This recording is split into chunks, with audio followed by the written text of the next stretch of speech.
ice bath as a woman and how to navigate cold and heat therapies as a woman. As a woman, we have the 4 seasons that are happening in our body every single month. So as I've spoken about it in the previous video, the 4 seasons of a woman, where I explain how we should eat, how we should work out, and how we should work, depending on which season we are, and use it at our own advantage.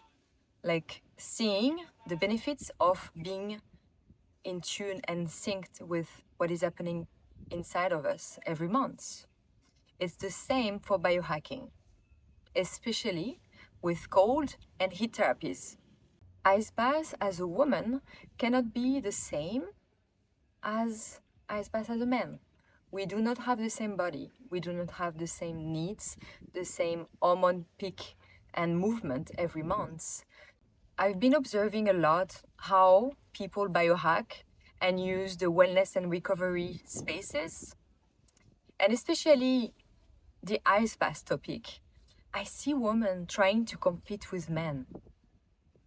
I often have questions from women asking me, do you also feel something in your legs? Or how do you do to stay that long? Or, oh, you don't stay longer?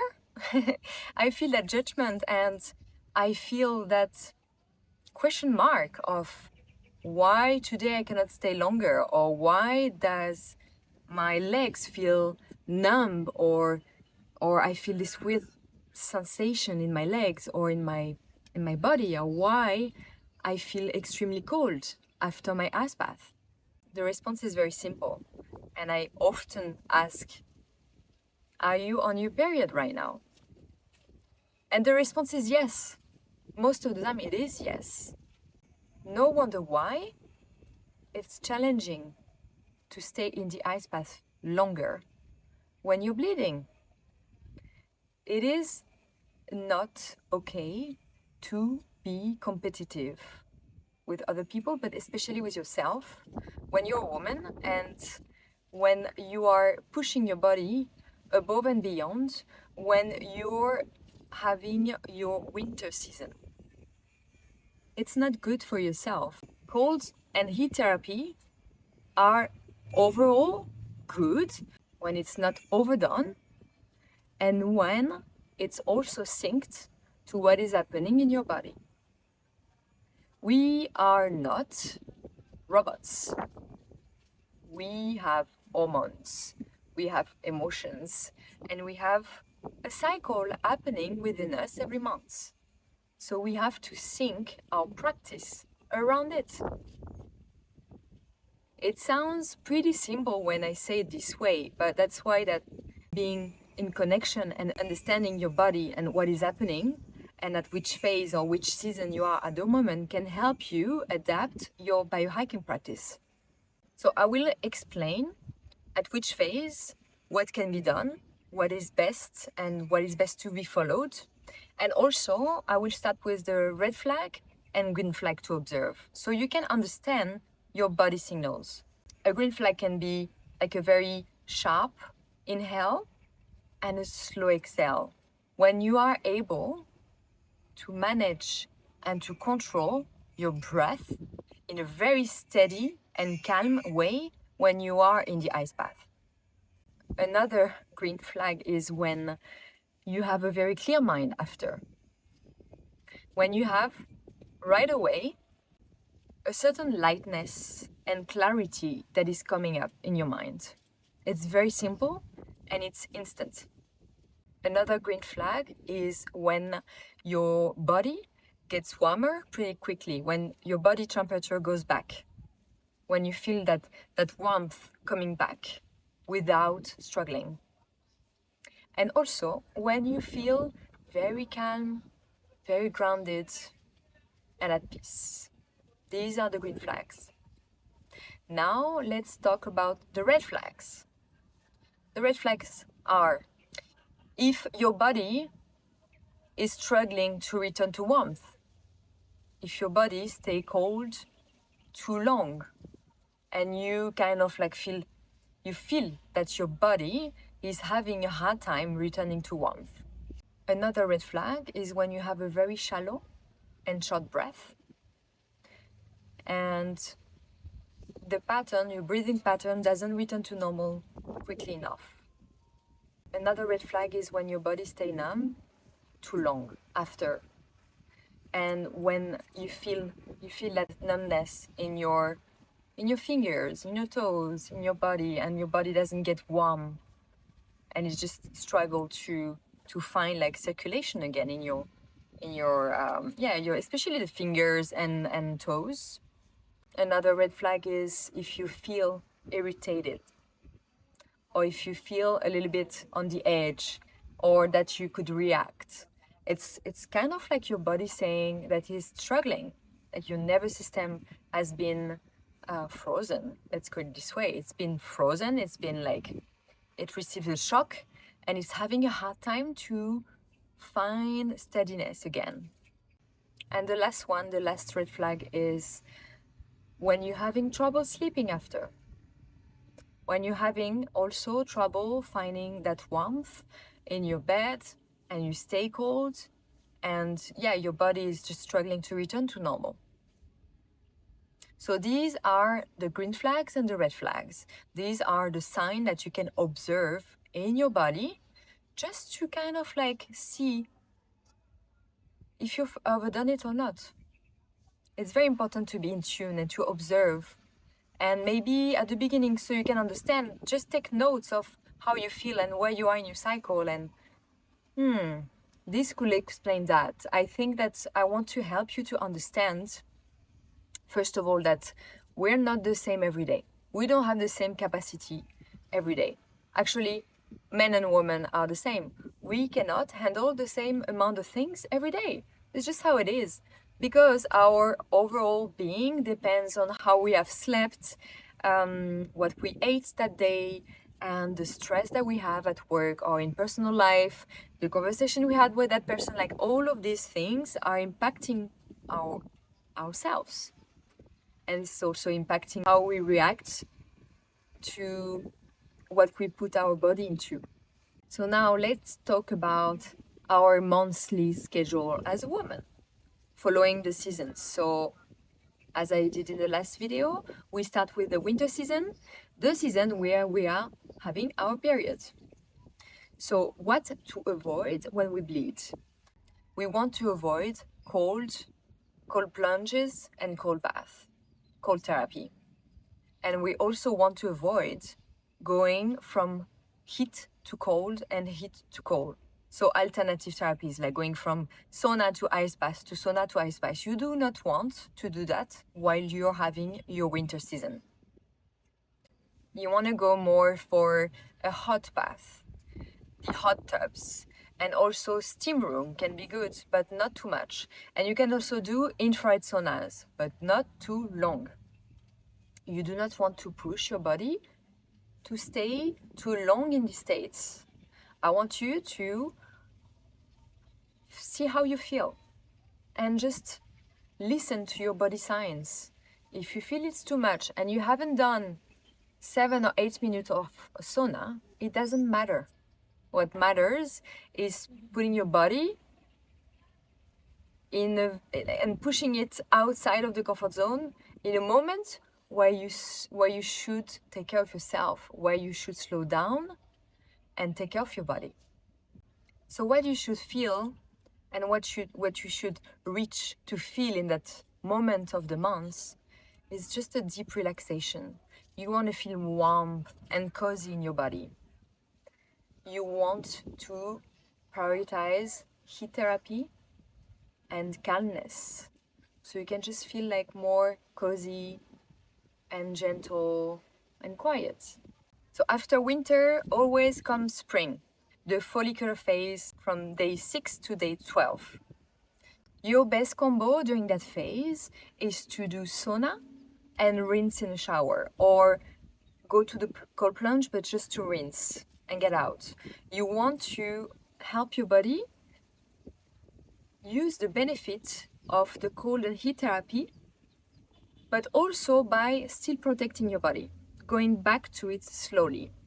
So what is recommended during that phase is to do this 1 to 3 times a week, no more than 30 second to 1 minute ice bath, and just doing hot therapy, hot bath, and shower, cold showers in between. That's the best you can do during that phase. And by doing so, you should start to feel energized again, motivated, and clear-headed. If you feel that your energy is dropping, it means you've done too much. Then comes summer season. Summer season, ovulation, day 13 to day 16. It's always the phase where you can push your body harder. So that's the perfect time where you can do the proper cold and heat therapy, going from sauna to ice bath and sauna to ice bath. You can stay up to 2 minutes in the ice bath or more if you're experienced. And make sure you always observe your body signs, as it's never the same. 1 month you can stay 5 minutes, 1 month you can stay 1 minute, and it doesn't really matter. It doesn't remove the benefits. I think it's one of the important things to understand is like, it's not because you're not reaching that time that you wanted to do that day that you're not receiving any benefit from it. You always get benefit from hot and cold therapy, no matter how long you stay.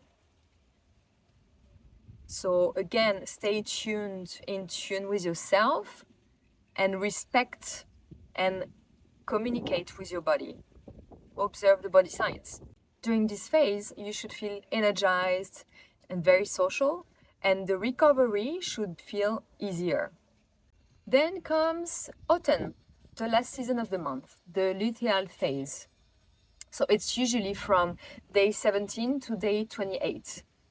But when we speak about cold and heat therapy and biohacking, we want to divide that phase into day 17 to day 22 and day 23 to day 28. So the early luteal phase, you can still do some cold therapy, less longer, but you can still do sauna and cold exposure, cold shower, cold plunges, but very short. Like you need to shorten the time that you're staying in. You may also want to go more into infrared saunas because they are very supportive during that phase. And the late luteal phase, that's when you have the PMS and when you're about to enter winter. So you want to avoid cold therapy.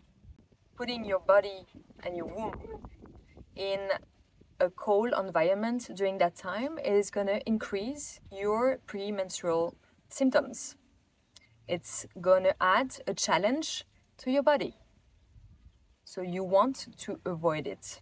So what you want to do is to prioritize heat therapy, saunas, infrared saunas, and hot bath.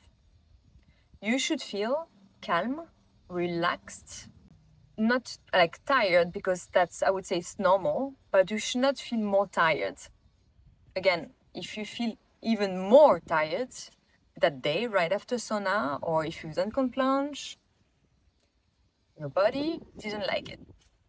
I think there is a lot of misconception about how recovery and wellness and biohacking works. And there are some mistakes that women are making that I've seen around and that I'm afraid will cause problems in the future. What I've seen is women doing ice baths daily, women competing with men. I've seen women staying longer just for discipline, for competition. We are not meant to push. We are all different. We all have different symptoms, different PMS, different reactions when we're bleeding or at different phases, different seasons in the months. We should create our own practice, our own ritual, and respect it deeply. cold heat therapy, stress therapy can be very positive for human in general. But as women, we have to be smarter. We have to be in tune with ourselves. We have to follow our seasons and adapt our practice to it. To go a little bit more into detail and to explain a bit better why we are different and why we should act differently from a man. So what happened with cold therapy and our womb? So our womb is a reproductive organ, but not only, is highly vascularized. And when our body enter a cold plunge, the blood flow is redirected everywhere in the body. So the amount of blood flow that should be focused in our womb leaves the womb, and our wombs becomes less oxygenized because it's the blood that carries the oxygen into our womb. So it's really triggering our womb. So the longer we stay in the ice bath, the longer we deprive our womb from the level of oxygen that it should be receiving. So we are over challenging our reproductive organ and depriving from its essential. So it's not good. And if you do this while you're bleeding, I'm not even telling you how bad it is. How the womb is reading the cold signal, the cold therapy. The womb is reading it as a danger. It's putting your nervous system in an alert mode. So what it does, it shifts into a protective mode. So usually how it's showing is by numbing the symptoms. When your body protects you, it protects you from feeling a certain discomfort or pain. So it means that you're numbing your body signals. On the other hand, when you use warm therapy, it's perceived as something calming, comforting, warm, like as if you were in a nest, you're nesting. So it sends the signal to your nervous system that you are safe. So when you're in your autumn and winter phase, you want your body to feel safe so it can go through the PMS and the period pain and all of what's happening in your body in an easier way. A side effect that could be from you overdoing cold therapy is increased premenstrual symptoms. You may disrupt completely your cycle.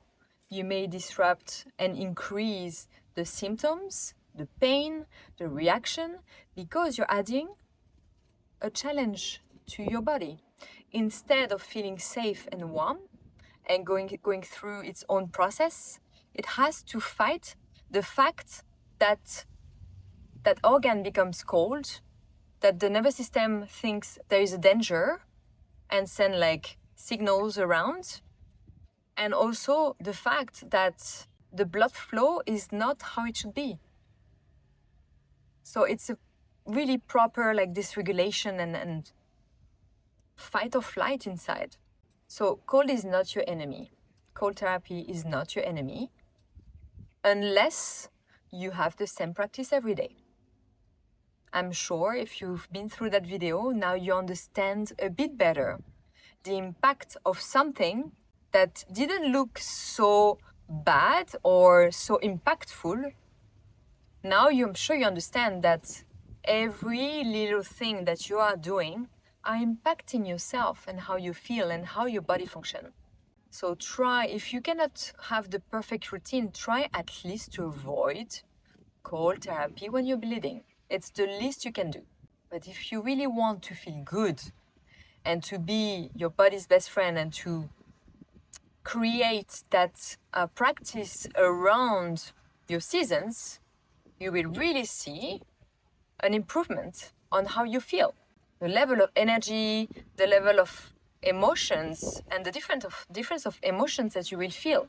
Instead of feeling dysregulated and feeling triggered, tired, exhausted and everything, you'll feel energized and calm and grounded. That's how you want to feel. By creating your own practice, you will find harmony. Harmony in your life, harmony in your body, harmony in your seasons. And you will really see the benefits of cold and hot therapy. So I really hope that video helped you understand how a woman's body works, how we function, and how we cannot do the same as men. We have our own body, we have our own challenge, inner challenge. And if we really help our body to go through what it's going through every month, it will ease. The symptom will ease. And this season will just be like a normal flow and it will be okay. You will not have difficult time in your month because you will be supported. You will know what to use, at what stage, and you will see and feel the benefit.